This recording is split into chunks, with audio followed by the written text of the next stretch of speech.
Assalamualaikum warahmatullahi wabarakatuh. Jumpa lagi bersama saya di dalam channel pendidikan dan tutorial. Pada kesempatan hari ini kita akan mendiskusikan tentang konsep dasar kepemimpinan dalam mata kuliah leadership. Slide ini dibuat oleh catatan Pak Ojek. Bapak Ibu yang berbahagia,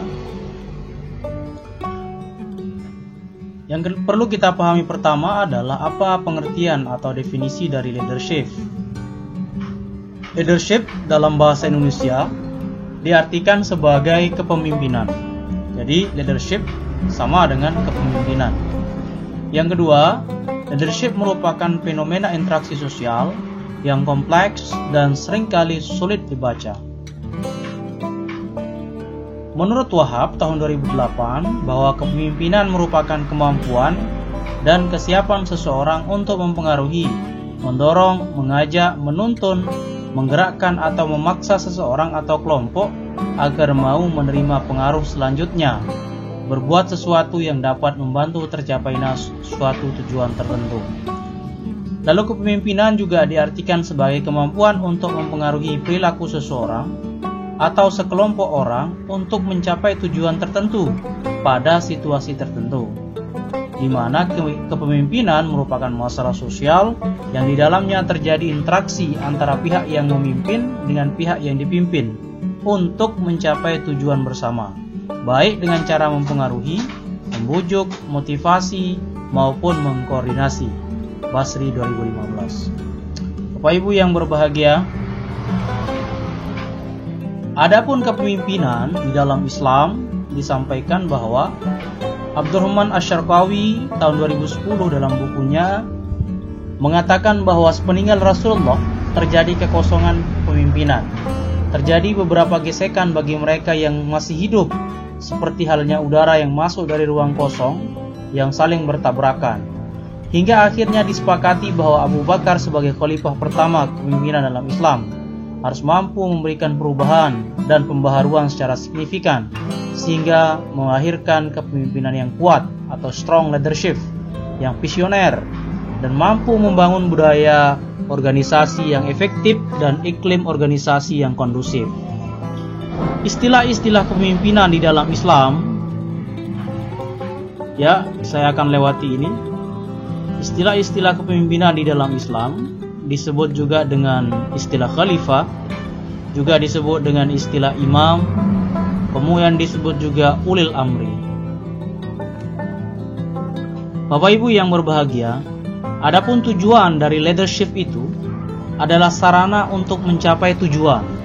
Kalau seseorang memiliki strong leadership, maka percepatan untuk mencapai tujuan itu akan mengalami kemudahan. Yang kedua adalah leadership adalah sarana untuk memotivasi orang lain.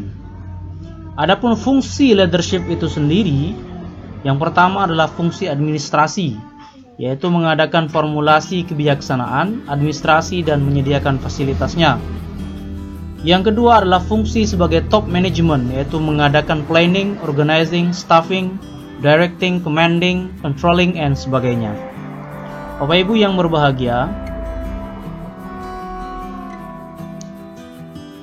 fungsi pokok kepemimpinan yang pertama adalah instruktif, yaitu kepemimpinan berfungsi sebagai komunikator yang menentukan perintah, deskripsi dan cara mengerjakan perintahnya, waktu, tempat, membuat laporan. Yang kedua adalah fungsi konsultatif, yaitu pemimpin berfungsi sebagai penasehat bagi bawahan yang belum memahami secara mendalam tentang tugas-tugasnya. Yang ketiga adalah fungsi partisipatif, yaitu pemimpin berusaha mengaktifkan orang-orang yang dipimpinnya dalam pengambilan keputusan maupun dalam pelaksanaannya. Yang keempat adalah fungsi perencana, yaitu seorang pemimpin merencanakan kegiatan yang akan dilakukan untuk mencapai tujuan yang telah ditetapkan. Dan fungsi terakhir adalah pengelolaan, yaitu pemimpin berfungsi sebagai penetapan struktur tugas dan kewajiban, fungsi pekerjaan dan hubungan antar fungsi yang terdapat di dalam organisasi yang dikelola. Bapak Ibu yang berbahagia, adapun faktor-faktor kepemimpinan, yang pertama adalah faktor pemimpin itu sendiri. Pemimpin harus jujur, mengenali diri, dan tahu apa yang harus dilakukan. Itu seorang pemimpin. Jadi seorang pemimpin itu adalah faktor esensial dari proses kepemimpinan. Pemimpin tidak boleh dia tidak mengetahui apa yang dia harus lakukan. Yang kedua adalah pengikut. Pengikut, karena pengikut ada, maka pemimpin ada. Maka seorang pemimpin semestinya mengenal karakter pengikutnya. Jadi tidak boleh seorang pemimpin tidak mengenal siapa yang dipimpinnya. Itu adalah faktor-faktor kepemimpinan yang kedua. Yang ketiga, faktor yang ketiga adalah situasi. Tentu situasi ini adalah bukan kita dalam situasi yang kosong. Jadi seorang pemimpin itu mampu memutuskan dan mempertimbangkan tindakan apa yang paling tepat terhadap situasi yang sedang dipimpinnya. Yang ketiga adalah komunikasi. Seorang pemimpin adalah seorang komunikator yang handal, komunikator yang mampu menyampaikan argumentasi ilmiah atau argumentasi logisnya, baik secara lintas eksternal maupun internal. Itu adalah 4 faktor kepemimpinan. Bapak Ibu yang berbahagia, mungkin ini saja yang bisa saya bagikan.